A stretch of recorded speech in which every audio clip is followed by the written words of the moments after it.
जय हिंद, वंदे मातरम। दोस्तों, आज के इस वीडियो में हिंदी साहित्य के ऐसे 50 प्रश्न जो पूरे हिंदी साहित्य को खत्म करेंगे। यानी अगर ये वीडियो आपने देख ली तो मुझे लगता है कि कोई भी साहित्य का क्वेश्चन आपसे एग्जाम में छूटेगा नहीं। तो आइए बढ़ते हैं इस वीडियो में और वही प्रश्न लिए हैं जो परीक्षा में सबसे ज्यादा ट्रेंड होते हैं। पहला प्रश्न आपके स्क्रीन पर है कि ज्ञानपीठ पुरस्कार पाने वाले हिंदी के प्रथम साहित्यकार हैं। याद रखिए, वीडियो में हर क्वेश्चन के 4 ऑप्शंस हैं और हर प्रश्न के लिए 10 सेकंड मात्र मिलेंगे। वीडियो बहुत सुपर फास्ट है। देखिए, पहला प्रश्न आपके स्क्रीन पर कहता है 4 ऑप्शंस में, क्या ज्ञानपीठ पुरस्कार सुमित्रा नंदन पंत को मिला था? तो मैं कहता हूं बिल्कुल सही बात है। सुमित्रा नंदन पंत को 1968 में, ध्यान दीजिएगा, 1968 में सबसे पहले ज्ञानपीठ पुरस्कार मिला था। और वो अगर कृति पूछी जाए तो देखिएगा, चिदम्बरा कृति। क्या है? चिदम्बरा कृति के लिए सबसे पहले मिला था। एक और क्वेश्चन बनता है यहां पर, अगर हम ज्ञानपीठ पुरस्कार के क्षेत्र में जाते हैं तो दूसरा क्वेश्चन रामधारी सिंह दिनकर से बनता है।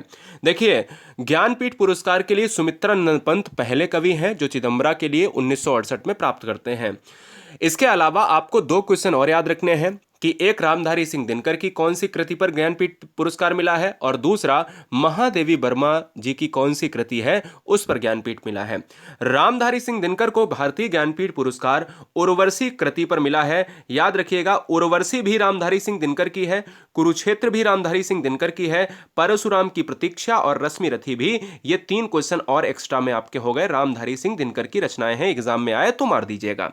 तो आंसर क्या हो जाएगा? डी हो जाएगा। एक और क्वेश्चंस बनता है यहां पर, मैंने आपको जैसा कि जिक्र किया है कि महादेवी वर्मा, जब महादेवी वर्मा की बात करते हैं तो महादेवी वर्मा के लिए आपको कृति याद रखनी है, यामा कृति याद रखनी है। ठीक है ना? चलो, बहुत बढ़िया। आज हम इस वीडियो को दे रहे हैं खराब मौसम की वजह से, इसलिए हर बहन हर भाई इस वीडियो को पूरा वॉच कर ले। ठीक है, चलिए तीसरा नंबर, निम्नलिखित में कौन सा छायावादी कवि है? छायावादी कवि की बात करें तो सुमित्रा नंदन पंत हो जाएंगे, ऑप्शन नंबर सी। छायावाद के अगर हम जनक के रूप में देखते हैं तो जनक कौन है? जयशंकर प्रसाद है। कौन है? जयशंकर प्रसाद है। यह भी बात आपको याद रखना है, जयशंकर प्रसाद ये कौन है? पितामह है छायावाद के। अगले प्रश्न पर बढ़ेंगे, क्वेश्चन नंबर 4। इस वीडियो में बहुत सारे क्वेश्चंस आपके गलत होंगे, लेकिन आपको बता दें कि देश की नंबर 1 हिंदी 8:30 बजे चलती है रात में। आप सभी का स्वागत है, सब्सक्राइब कर लें राष्ट्रहित में। चांद का मुंह टेढ़ा किसके, यानी कौन है इसका रचयिता? आंसर हमारा ऑप्शन जाएगा गजानन माधव, जिसको मुक्तिबोध कहते हैं। इनका उपनाम है मुक्तिबोध है। भारतेंदु हरिश्चंद्र को कहा जाता है आधुनिक हिंदी का जनक कहा जाता है। ठीक है ना? आधुनिक हिंदी का जनक कहा जाता है। क्वेश्चन नंबर 5 नंबर देखिएगा, रामलला नहचू के रचनाकार कौन है? रामलला नहचू के रचनाकार तुलसीदास हैं। याद रखिएगा, कवितावली, दोहावली और रामचरितमानस को भी तुलसीदास ने लिखा है। कवितावली, दोहावली और रामचरितमानस को किसने लिखा है? यह भी तुलसीदास ने लिखा है। चलो, बहुत बढ़िया। एक प्रश्न और बनता है बहुत इंपॉर्टेंट कि द्विवेदी युग का नाम किसके नाम पर रखा गया है? अब बच्चा परेशान तब हो जाता है जब ऑप्शंस में सारे द्विवेदी ऑप्शंस में होते हैं। तो आंसर क्या हो सकता है? जवाब दीजिएगा। देखिए, हर बच्चा कोशिश करता है कि महावीर प्रसाद द्विवेदी और हजारी प्रसाद द्विवेदी में से एक लगाया जाए, लेकिन महावीर प्रसाद द्विवेदी इस क्वेश्चन का आंसर होगा। द्विवेदी युग का नाम जो है महावीर प्रसाद द्विवेदी के नाम पर पड़ा है। 7 नंबर, संसद से सड़क तक काव्य के रचनाकार कौन है? जब संसद से सड़क की बात करते हैं, कई बार हमने ट्रिक भी बताई है कि संसद से सड़क तक नेता जब जाएंगे तो धूल उड़ाते हुए जाएंगे, और धूल उड़ाते हुए जाएंगे तो धूमिल हो जाएंगे, यानी सुदामा पांडे। इस क्वेश्चन का आंसर ऑप्शन नंबर हो जाएगा सुदामा पांडे, धूमिल, यानी उपनाम है धूमिल। रंगभूमि उपन्यास के रचनाकार कौन है? A to Z कठिन से कठिन, सरल से सरल क्वेश्चन 50 क्वेश्चन में समाहित कर दिया है। रंगभूमि उपन्यास के रचनाकार कौन है? 8 नंबर का जो आंसर होगा दोस्तों वो ऑप्शन नंबर सी हो जाएगा, प्रेमचंद्र। इस क्वेश्चन का आंसर लॉक हो जाएगा। अगला क्वेश्चन आपके स्क्रीन पर 9 नंबर कहता है, ज्ञानपीठ पुरस्कार किस क्षेत्र में श्रेष्ठ कार्य के लिए दिया जाता है? ज्ञानपीठ पुरस्कार दिया जाता है साहित्य के क्षेत्र में। जैसा कि आपको बताया कि भारत में सबसे पहले हिंदी भाषा के लिए ज्ञानपीठ मिला है चिदम्बरा कृति को, और सुमित्रा नंदन पंत हैं उसके लेखक हैं। ठीक है ना? ज्ञानपीठ पुरस्कार की अगर मैं बात करूं तो एक और क्वेश्चन बनता है कि ज्ञानपीठ पुरस्कार दिया जाता है हिंदी भाषा के प्रचार प्रसार हेतु, भारतीय लेखकों के आर्थिक सहायता हेतु, भारतीय भाषा में साहित्यकारों के रचनात्मक लेखन हेतु, या फिर इनमें से कोई नहीं। तो 10 नंबर का आंसर मैं कह सकता हूं कि साहित्य से जुड़ा है, लेकिन साहित्यकारों के रचनात्मक लेखन से संबंधित है। ऑप्शन सी चला जाएगा। 11 नंबर बहुत इंपॉर्टेंट है। पृथ्वीराज रासो से 2 प्रश्न आते हैं, 2 नहीं बल्कि 3 आएंगे कि पृथ्वीराज रासो जो है किस काल की रचना है। पहला तो पृथ्वीराज रासो जो है आदिकाल की रचना है, ऑप्शन ए। पृथ्वीराज रासो को किसने लिखा है, तो दोस्तों आपको बता दें कि चंद्रवरदाई ने लिखा है। किसने लिखा है? चंद्रवरदाई ने लिखा है। और ये दोस्तों कैसा है, ये दोस्तों आपके हिंदी का प्रथम महाकाव्य है। ये एग्जाम में भी क्वेश्चन कई बार पूछा गया है कि हिंदी का प्रथम महाकाव्य कौन सा है, पृथ्वीराज रासो है। ये भी बात आपको याद रखनी है, ठीक है ना। किसने लिखा है? चंद्रवरदाई ने लिखा है, आदिकाल की कृति है, ये भी बात आपको याद रखनी है। 12 कलम के सिपाही क्या है? कलम के सिपाही किसने लिखा है? एक होमवर्क आपको देता हूं कि कलम के सिपाही यानी कलम के सिपाही किसे कहा जाता है, ऐसे बताओ। कलम के सिपाही की बात करें तो ये दोस्तों जीवनी भी है और दोस्तों ये आपको एग्जाम में कई बार विवादित क्वेश्चंस में फंसा सकता है। 13 नंबर, हिंदी की पहली कहानी लेखिका का नाम क्या है? पहली कहानी लेखिका का नाम है दोस्तों बंग महिला है। ऑप्शन नंबर हमारा किसके साथ जाएगा? ए के साथ। खड़ी बोली के सर्वप्रथम लोकप्रिय कवि माने जाते हैं, रामधारी सिंह दिनकर को कहा जाता है द्वितीय राष्ट्र कवि। प्रथम राष्ट्र कवि दोस्तों कौन है? हिंदी का प्रथम राष्ट्र कवि है मैथिली शरण गुप्त है, इनको सेकंड नंबर का कहा जाता है। सूर्यकांत त्रिपाठी को निराला को कहा जाता है क्रांतिकारी कवि कहा जाता है ना, क्रांतिकारी कवि। और इस क्वेश्चन में 14 नंबर का जो आंसर है दोस्तों वो किसके साथ? डी के साथ जाएगा। खड़ी बोली के सर्वप्रथम जो है कवि माने जाते हैं उपाध्याय यानी हरिऔध, अयोध्या सिंह उपाध्याय, और इनकी है एक रचना प्रिय प्रवास। अगला प्रश्न है गोदान किसकी कृति है? तो गोदान दोस्तों किसकी कृति है? प्रेमचंद्र की कृति है। गोदान की बात करी जाए या गबन की बात करी जाए या मैं कह सकता हूं निर्मला की बात करी जाए, क्या निर्मला की बात करी जाए या ये सभी अगर देखा जाए तो एक अधूरा उपन्यास आपको याद रखना है कि अधूरा उपन्यास है मंगलसूत्र। क्या है? मंगलसूत्र किनका अधूरा उपन्यास है? ये दोस्तों आपका ऑप्शन नंबर बी, ठीक है ना। चलो, अपभ्रंश का वाल्मीकि किसे कहा जाता है? अपभ्रंश का वाल्मीकि 16 नंबर का इस क्वेश्चन का आंसर हो जाएगा डी के साथ, स्वयंभू के साथ होगा। ऑप्शन नंबर हमारा 4 हो जाएगा, यानी स्वयंभू को कहा जाता है, अपभ्रंश का वाल्मीकि कहा जाता है।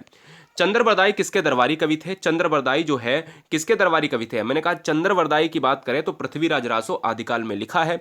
चंद्रवरदाई किसके दरबारी कवि होंगे तो आपको पता होना चाहिए कि 17 नंबर का जो आंसर है वो डी, पृथ्वीराज रासो जो है किनके चित्र पर यानी चलचित्र पर वर्णन करता है, किनके ऊपर जीवनी है? पृथ्वीराज चौहान के ऊपर, इसलिए पृथ्वीराज चौहान के नाम से पृथ्वीराज रासो बन गया। मलिक मोहम्मद जायसी को जायसी कहा जाता है। मलिक मोहम्मद जायसी की एक रचना एग्जाम में बहुत आती है, याद कर लो, पद्मावत। क्या आती है? पद्मावत जो है रचना है पद्मावत, और एक रचना और है अखरावट। क्या है? अखरावट। ये रचनाएं हैं 2 जो एग्जाम में सबसे ज्यादा पूछी जाती हैं। मलिक मोहम्मद जायसी को जायसी इसलिए कहा जाता है, क्या है? 18 नंबर का आंसर सी, जायस नामक स्थान के निवासी होने के कारण जायसी कहा गया। रीतिकाल का वह कौन सा कवि है जो अपनी मात्र एक कृति से हिंदी साहित्य में अमर हो गया? रीतिकाल की बात करें तो क्वेश्चंस बनेंगे 2।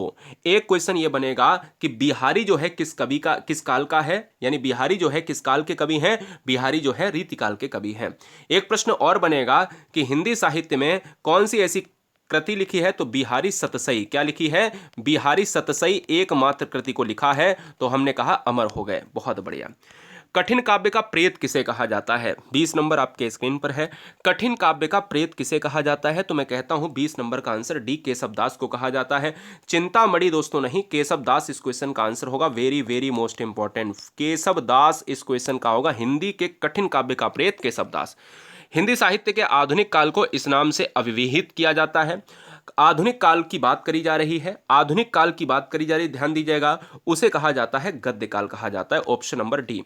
हिंदी साहित्य में प्रयोगवाद के प्रवर्तक का नाम, वेरी वेरी मोस्ट इंपॉर्टेंट है, प्रयोगवाद के प्रवर्तक का नाम है अज्ञेय है। और अज्ञेय की बात करें तो नदी के द्वीप एक रचना है। नदी के द्वीप जो है, क्या है? नदी के द्वीप एक रचना है, याद रखिएगा। अज्ञेय दोस्तों ऑप्शन नंबर बी है। जायसी किस धारा के कवि थे? जायसी, मैंने आपको बोला कि जायसी पद्मावत और अखरावट इनकी प्रमुख रचना है। जायसी किस धारा के कवि थे? यानी धारा आप कह लो या धारा कह लो, बात एक ही, धारा माना जाता है। 23 नंबर का जो आंसर है वो ऑप्शन नंबर बी हो जाएगा। प्रेमक खयानक काव्यधारा बहुत बार पूछा गया है प्रश्न, ये वाला बहुत इंपॉर्टेंट, स्टार लगा लीजिएगा। अगला है 24 नंबर, बहुत इंपॉर्टेंट प्रश्न ये भी है। मैथिल कोकिल किसे कहा जाता है? क्या है? मैथिल कोकिल किसे कहा जाता है? मैथिल कोकिल किसे कहा जाता है? 24 नंबर का आंसर है ऑप्शन नंबर ए है, विद्यापति को कहा जाता है। किसे? विद्यापति को मैथिल कोकिल कहा जाता है। अगला प्रश्न है, प्रकृति के सुकुमार कवि किसे कहा जाता है? प्रकृति का सुकुमार कवि, देखिए मैंने आपको फिर से बताना है कि क्रांतिकारी कवि किसे कहा जाएगा? निराला को कहा जाएगा। महादेवी वर्मा किसको? महादेवी वर्मा की जब भी बात होती है तो इनको कहा जाता है, यानी आधुनिक युग की मीरा कहा जाता है, आधुनिक मीरा। सुमित्रा नंदन पंत को कहा जाता है प्रकृति का सुकुमार कवि, और आंसर हमारा ऑप्शन नंबर बी होगा। और छायावाद का जनक किसे कहा जाता है? छायावाद का जनक वो कहा जाता है दोस्तों जयशंकर प्रसाद को। कथा सम्राट किसे कहा जाता है? जब कथा सम्राट की बात करें 26 नंबर, कथा सम्राट किसे कहा जाता है? तो 26 नंबर का आंसर हो जाएगा ऑप्शन नंबर ए हो जाएगा, प्रेमचंद्र, गोदान गमन, ईदगाह, कफन इत्यादि लिखने वाले। बाल चित्रण में कौन सा कवि श्रेष्ठ है? बाल चित्रण, देखिए कई बार बाल चित्रण को कबीरदास ने भी किया है, लेकिन बाल चित्रण में सूरदास जो है श्रेष्ठ माने जाते हैं। आइए, रश्मय सिद्ध किसका उपनाम है? एक उपनाम है रश्मय सिद्ध, रश्मय सिद्ध किसका उपनाम है? 28 नंबर का जो आंसर होगा वो ऑप्शन नंबर हमारा डी चला जाएगा, जयशंकर प्रसाद। जयशंकर प्रसाद को रश्मय सिद्ध कवि कहा जाता है। मधुर स्वप्न के रचनाकार कौन है? 29 नंबर, ध्यान दो, मधुर स्वप्न के रचनाकार कौन है? 29 नंबर, आंसर हमारा ऑप्शन नंबर डी होगा, राहुल संकृत्यायन होगा। और राहुल संकृत्यायन ने एक रचना लिखी है दोस्तों, बोलगा से गंगा। कहां? बोलगा से गंगा दोस्तों, कई बार एग्जाम में ये भी ट्रेंड हुआ है, बोलगा से गंगा जो है रचना लिखी है। मैं जल्दी लिख रहा हूं, आप परेशान ना हो, क्योंकि आपको लग रहा होगा कि राइटिंग सर कैसी बन रही। मैं कहता हूं क्विक रिवीजन है, स्मार्ट रिवीजन है, साहित्य को एक बार में खत्म कर लेते हैं। तुलसी और सूर्य की रचनाओं के आधार पर रस कितने? देखिए रसों की बात करें तो रसों के जनक हैं भरत मुनि। कौन है? भरत मुनि है। और रसों की बात करें तो भरत मुनि ने 8 रसों को दिया है। तुलसी और सूर्य की रचनाओं के आधार पर रस हैं 11 हैं, यानी 8 रसों को दिया है भरत मुनि ने, जो भरत मुनि किसके जनक हैं? रसों के जनक हैं। कलम आज उनकी जय बोल, जला अस्थियां बारी बारी, चिटकाई जिनमें चिंगारी। ये पंक्तियां हैं, और इस पंक्तियों के लेखक कौन है? ये पंक्तियां भी एग्जाम में नए बदलते ट्रेंड के अनुसार पूछी जा रही हैं। रामधारी सिंह दिनकर की पंक्तियां हैं, जिन्हें क्या कहा जाता है? रामधारी सिंह दिनकर को हिंदी का द्वितीय राष्ट्र कवि। अगला, हिंदी भाषा की बोलियों के वर्गीकरण के आधार पर छत्तीसगढ़ी बोली है। देखिए बोलियों की बात करें तो भारत में अगर हिंदी में देखा जाए तो बोलियां कितनी हैं? एग्जाम में पूछा गया है डायरेक्ट, 18 बोलियां हैं, आपको मारना है। कितनी है? 18 बोलियां हैं। अगर हम पूछे कि छत्तीसगढ़ बोली है तो आपको क्या मारना है? तो आंसर हमारा पूर्वी हिंदी के साथ चला जाएगा, ये पूर्वोत्तर क्षेत्र की है। हिंदी भाषा के विकास का सही अनुक्रम क्या है?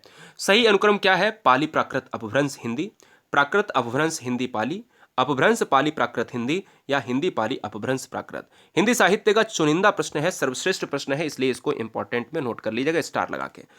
हिंदी भाषा का जन्म हुआ होगा तो पाली से हुआ होगा, हिंदी भाषा का जन्म हुआ होगा प्राकृत अपभ्रंश हिंदी। आपको पता है कि हिंदी भाषा का जन्म अपभ्रंश से हुआ, इतना तो जानते हो, नहीं पता है तो जान लो। तो आप सबसे पहले आपको पता होना चाहिए कि पाली पुरानी है, और पाली से प्राकृत, प्राकृत से अपभ्रंश, और अपभ्रंश से हिंदी है। आंसर हमारा किसके साथ जाएगा? ऑप्शन नंबर ए ही हो जाएगा, ना कि सी। ठीक है, चलो। हिंदी खड़ी बोली किस अपभ्रंश से विकसित हुई है? तो जब अपभ्रंश की बात करें, देखो पहली बात तो हिंदी जो है किससे विकसित हुई है? अपभ्रंश से विकसित हुई है, यही तो है ना। और अब पूछ रहा है कि कौन सा अपभ्रंश, तो ये अगर एग्जाम में पूछ लिया जाए तो 34 नंबर का जो आंसर है वो सौरसेनी अपभ्रंश हो जाएगा। अगला, भारतीय संविधान की 8वीं अनुसूची में भाषाओं की संख्या कितनी है? 14, 15, 18, 22। पूरा आंसर ऑप्शन नंबर डी 22 के साथ हो जाएगा। बोलियां हैं 18, और 8वीं अनुसूची में भाषाएं कितनी हैं? 22 हैं। दोस्तों यहाँ पर गुरुजी वर्ड एग्जाम स्टडी प्लेटफॉर्म को लाइक जरूर कर लें, और पहली बार कोई बहन हमारी है, कोई भाई है, सब्सक्राइब कर लें। हिंदी का क्लास टाइम जो है आपका लाइव है 8:30 बजे है ना। चलो बहुत बढ़िया। हिंदी की आदि जननी किसे कहा जाता है? आदि जननी कहा जाता है संस्कृत को कहा जाता है। ऑप्शन नंबर हमारा ए हो जाएगा। 37 नंबर आपके स्क्रीन पर है, आपको लॉक करना है। 37 नंबर कहता है निम्नलिखित में से कौन सी भाषा भारोपीय परिवार की भाषा नहीं है? भारोपीय परिवार में हिंदी, मलयालम, गुजराती, मराठी, कौन सा ऑप्शन नहीं होगा? 37 नंबर का जो ऑप्शन होगा वो ऑप्शन नंबर सी मलयालम के साथ जाएगा। यही नहीं है, बाद बाकी सारी भारोपीय परिवार की हैं। कबीर को भाषा का डिटेक्टर किसने कहा? तो कबीर को देखिए भाषा का डिटेक्टर किसे कहा जाता है? तो आंसर होगा कबीर। किसने कहा है? 38 नंबर, तो आंसर हो जाएगा option number A Hazari Prasad. अगला, इनमें से कौन ज्ञानपीठ सम्मानित रचनाकार नहीं है? ज्ञानपीठ से सम्मानित कौन सा ऑप्शन नहीं है? रघुवीर चौधरी देखिए ज्ञानपीठ पुरस्कार से सम्मानित हैं, ये बात आपको याद रखनी है।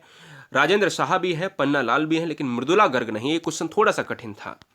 प्रभावती किसकी रचना है? ये भी क्वेश्चन आपसे गलत होगा, लेकिन आपको याद कर लेना है। 40 नंबर, 10 क्वेश्चन बचे हैं, देख लो, चाहे कठिन हो चाहे सरल हो।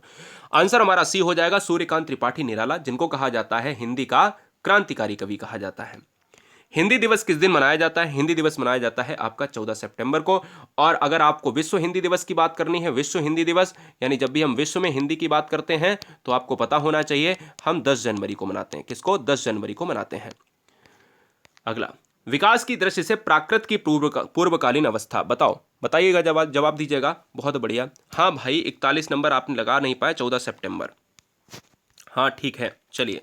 42, विकास की दृष्टि से प्राकृत की पूर्वकालीन अवस्था का नाम क्या है? तो 42 नंबर का जो आंसर जाएगा वो ऑप्शन नंबर किसके साथ? ए के साथ चला जाएगा, पाली के साथ। अगला, आधुनिक हिंदी साहित्य का पितामह किसे कहा जाता है? आधुनिक हिंदी को किसने नई दिशा दी है?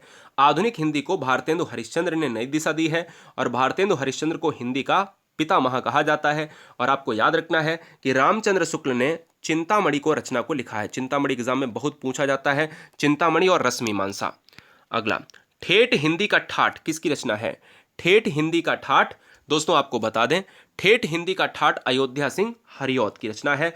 अयोध्या सिंह का उपनाम है हरिऔध। अगला, वीसल देव रासो के रचयिता कौन है? 45 नंबर।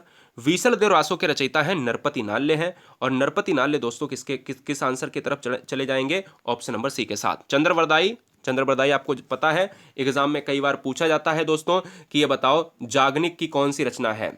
हाँ कमेंट करो। चंद्रवरदाई आपको बताया है कि पृथ्वीराज रासो जो है, हाँ पृथ्वीराज रासो जो है किसने लिखा है? किसने लिखा है? मैंने कहा दोस्तों लिखा है आपका चंद्रवरदाई ने। जागनिक की बात करें तो जागनिक बता दीजिएगा। हाँ बताओ, बहुत बढ़िया, चलो। हाँ वही 12 वर्ष लय कूकर जीवे, जागनिक की जो है प्रमुख वो है, क्या है, लाइन है। आला खंड जो है कवि जागनिक की है। आइए, खड़ी बोली हिंदी में सर्वप्रथम रचना करने वाले कवि का नाम क्या है? खड़ी बोली की बात करें तो आपको जवाब देना है। हाँ, खड़ी बोली की बात जब भी करते हैं तो खड़ी बोली क्या विद्यापति, खुसरो, जायसी? क्या आंसर होगा? तो आंसर 46 नंबर का क्या हो जाएगा? बी ऑप्शन हो जाएगा, खुसरो हो जाएगा। क्या हो जाएगा? बी ऑप्शन हो जाएगा। ये बात आपको याद रखनी है। चलिए, अगला क्वेश्चन है 47 नंबर।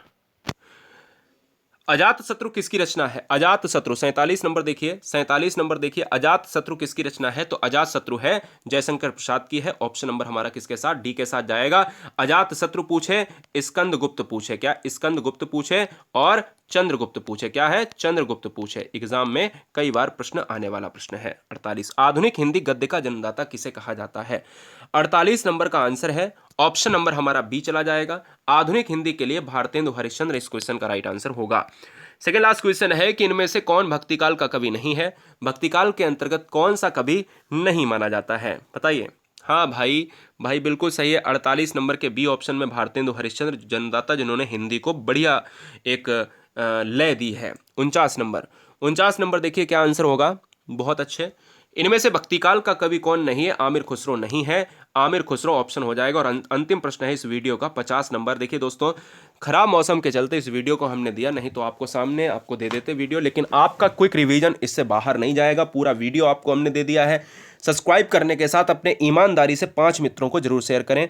आंसर क्या होगा इस क्वेश्चन का? सुदामा चरित और ध्रुव चरित। सुदामा चरित और ध्रुव चरित जो है नरोत्तम स्वामी की रचना है, ठीक है ना, नरोत्तम स्वामी की रचना है। और एक क्वेश्चन आपसे मैं पूछता हूं, क्या मैं पूछता हूं? आपसे मैं पूछता हूं कि हिंदी कविता को छंदों की परिधि से मुक्त कराने वाले कौन थे? जवाब दीजिएगा। गुरुजी वर्ड एग्जाम स्टडी में आने के लिए धन्यवाद। टेलीग्राम ग्रुप को ज्वाइन करें, GURUJI एक स्पेस WORLD, मैंने नीचे लिंक दे दी है डिस्क्रिप्शन बॉक्स में। सारे बच्चे गुरुजी वर्ड एग्जाम स्टडी के टेलीग्राम से जुड़ जाएं। क्या सर्च करना है? गुरुजी वर्ड करना है, GURUJI एक स्पेस WORLD। जय हिंद।